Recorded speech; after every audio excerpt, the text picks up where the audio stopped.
आप सभी को प्रेज़ द लॉर्ड। मैं प्रमीला खलखो आप सभी के बीच में हूँ और एक वचन को लेकर आई हूँ और आप सबों से एक क्वेश्चन करना चाहती हूँ। आज का क्वेश्चन मैं आप लोगों के बीच में रखना चाहती हूँ। Why we should celebrate Good Friday.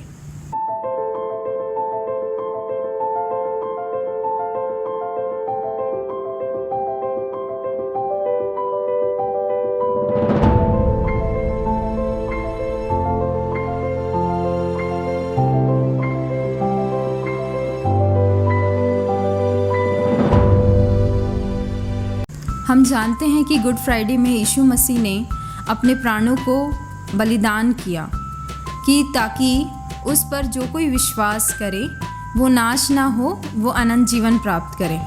ये वचन यूहन्ना 3:16 के अनुसार से है। क्रूसिफिकेशन के टाइम पे यीशु मसीह जब क्रूस पर था तो वहाँ पर एक अनदेखी दुनिया में आत्मिक युद्ध चल रहा था, जिसके बारे में आज हमारे बीच में बहुत से लोग इस बात को नहीं जानते हैं। आइए हम एक वचन के द्वारा इस बात को सीखते हैं। दूसरा कुलुसी 2:14 और 15 में हम देखते हैं, और विधियों का वह लेख जो हमारे नाम पर और हमारे विरोध में था मिटा डाला और उस पर क्रूस पर कीलों से जड़कर सामने से हटा दिया है। और 15 में देखते हैं, और उसने प्रधानताओं और अधिकारों को अपने ऊपर से उतार कर उनका खुल्ला तमाशा बनाया और क्रूस के कारण उन पर जय जयकार की ध्वनि सुनाई। यहाँ पर हम पाते हैं कुलुसियों 2:14 पद में, जहाँ पर लिखा है लेख, और ये लेख इंग्लिश वर्ड में मिलता है ऑर्डिनेंस। ये जो ऑर्डिनेंस है जो हमारे विरुद्ध लिखा गया था कि हम आग की झील यानी कि दूसरी मृत्यु जो हमें अनंत काल तक सहनी पड़ती, इसके अगेंस्ट यीशु मसीह ने अपने प्राण को देकर हमें छुड़ा लिया, यानी कि हमें मोल ले लिया।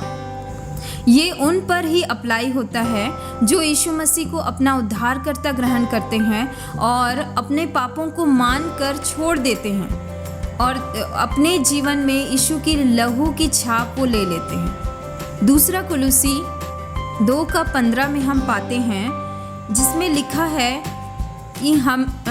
लिखा है उसने प्रधानताओं और अधिकारों को अपने ऊपर से उतार कर उनका खुल्ला तमाशा बनाया और क्रूस के कारण उन पर जय जयकार की ध्वनि सुनाई दी। दूसरा कुलुसी 2:15 में हम पाते हैं कि जहाँ पर लिखा है कि जय जयकार की ध्वनि सुनाई देती है, पर हम देखते हैं कि वहाँ उनके यीशु के प्रियजन, उनकी माता और उसके जो चेले थे वहाँ पर दुख मना रहे थे, शोक मना रहे थे। पर वचन के अनुसार क्या कहता है कि वहाँ पर जय जयकार की ध्वनि सुनाई देती है। मैंने इससे पहले भी आपको बताया कि अनदेखी दुनिया में जो आत्मिक युद्ध हो रहा था, इसका मतलब यीशु मसीह से युद्ध करने के लिए वहाँ पर प्रधानताएं और जो अधिकारी हैं, वो शैतान के जो लोग हैं, वो वहाँ पर आते हैं उनसे युद्ध करने के लिए। क्यों युद्ध करने के लिए आते हैं? क्योंकि एक वचन को हम पढ़ लेंगे मत्ती 27:46 में, जहाँ पर यीशु मसीह की चौथी वाणी लिखी हुई है। वहाँ पर लिखा हुआ है कि यीशु ने बड़े शब्द से पुकार कर कहा, एली एली लमा शबक्तिनी, अर्थात हे मेरे परमेश्वर तूने मुझे क्यों छोड़ दिया। इस वचन में लिखा है कि यीशु मसीह को परमेश्वर ने छोड़ दिया। हम जानते हैं कि जब यीशु मसीह क्रूस पर था, वो क्रूस पर क्यों था? क्योंकि वो सारे मानव जाति का पाप उस पर लाद दिया गया था, और हम इसलिए यीशु मसीह ने ये कहा कि परमेश्वर तूने मुझे क्यों छोड़ दिया। परमेश्वर उसे इसलिए छोड़ देता है क्योंकि जब यीशु मसीह के ऊपर पाप लाद दिया जाता है तो वहाँ ज्योति और अंधकार का कोई मेल नहीं होता।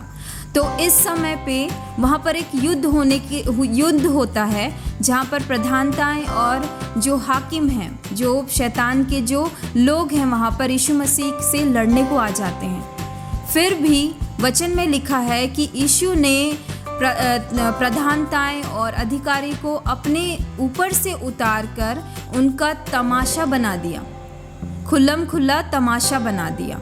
और इसका मतलब ये होता है कि यीशु मसीह उन अधिकारों को या उनकी ताकतों को उसने यूज़लेस कर दिया। इंग्लिश में एक वर्ड आया है प्रिंसिपैलिटी, और प्रधानताएं और अधिकारों को यीशु ने अपने ऊपर से उतार कर उनका खुल्लम खुल्ला तमाशा बना दिया। उनकी जो पावर्स थे, है ना, जो हमारे ऊपर शैतान के जो पावर्स हैं उसको उतार दिया यीशु ने। तो आइए हम भी गुड फ्राइडे को हम सेलिब्रेट करें, क्योंकि यीशु मसीह ने अपने प्राण को देकर हमें मोल ले लिया, और ताकि हम उसे अपना उद्धारकर्ता ग्रहण कर सकें और अपने पापों को मानकर उसे छोड़कर हम अपने ऊपर से उन प्रधानताओं और अधिकारों को हम उतार कर तमाशा बना सकें। यीशु मसीह ने हमें दाम देकर मोल ले लिया है ताकि उस व्यवस्था से हम छूट जाएं। वो व्यवस्था क्या है? दूसरी मृत्यु की व्यवस्था से हम छूट जाएं। तो आज मैं इस वचन के द्वारा आपके बीच में इस बात को रखना चाहती हूँ कि हम गुड फ्राइडे को हम सेलिब्रेट कर सकते हैं, क्योंकि परमेश्वर यीशु मसीह ने हमें उस व्यवस्था, वो लेख जो हमारे विरोध लिखा गया था, उसके अगेंस्ट अपने प्राणों को दे दिया ताकि हम उसे उद्धारकर्ता ग्रहण करके अनंत जीवन को प्राप्त कर सकें। आप सभी को प्रेज़ द लॉर्ड।